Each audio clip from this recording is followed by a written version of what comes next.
Young Americans and other ignoramuses seem to be moving to the political left. A new poll shows that 62% of Americans aged 18 to 29 now hold a favorable view of socialism, and the percentage is even higher among 18 to 29-year-olds who wear rings in their noses because they couldn't locate their ears. In on-the-street interviews with young people or just people with enough tattoos to qualify as glitches in the evolutionary progress of humankind, these subjects interviewed gave various reasons for their leftward shift. For instance, one young man named Sketchy Boardslide told a reporter, quote, "I believe in socialism because if you ran a metal wire into my left ear, it would come out of my right ear without touching anything in between. As a result, I'm so shallow that my shallowness goes down very deep," a sentence that doesn't even make any sense, which should give you some idea of just how incredibly stupid I am. Now, if you'll excuse me, I have to guide my battery-powered skateboard to a voting booth in order to help elect someone who will destroy every vestige of what good men hold dear, whatever a vestige is. Bye, Felicia." Unquote.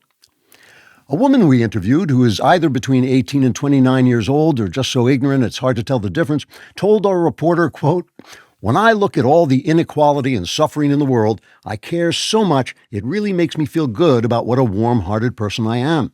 Believing in socialism is a way for me to express the precious tenderness of my heart without actually having to do anything for anybody, because that would take time away from making videos about opening boxes of cosmetics while pouting with surgically modified lips so big they look like a cross between a gravy boat and some unidentifiable kind of roadkill.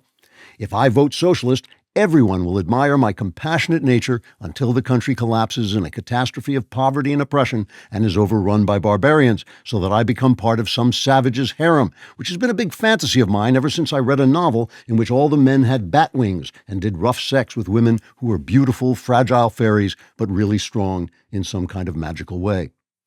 Unquote.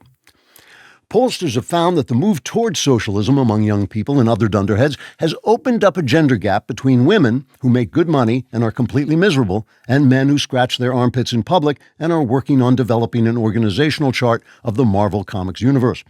Some psychologists say the divide may be caused by sex differences that have been socially constructed in every society that has ever existed and ever will until the end of time.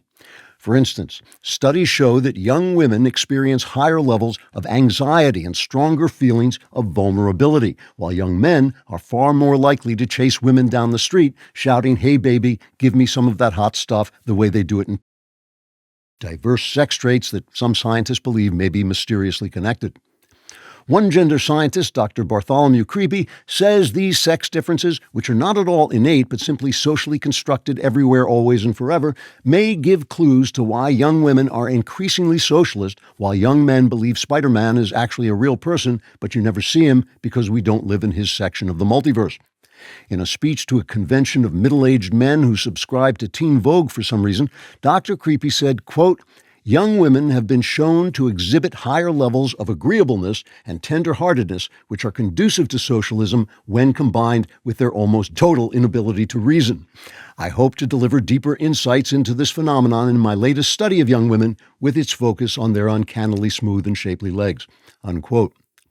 Older people, conservatives, and anyone else with a lick of sense are hoping to avoid the consequences of the leftward trend among the young by praying for death to mercifully carry them away before the next election. If you want more great stuff, like and subscribe, and do not forget to subscribe to The Andrew Klavan Show wherever you get your podcasts.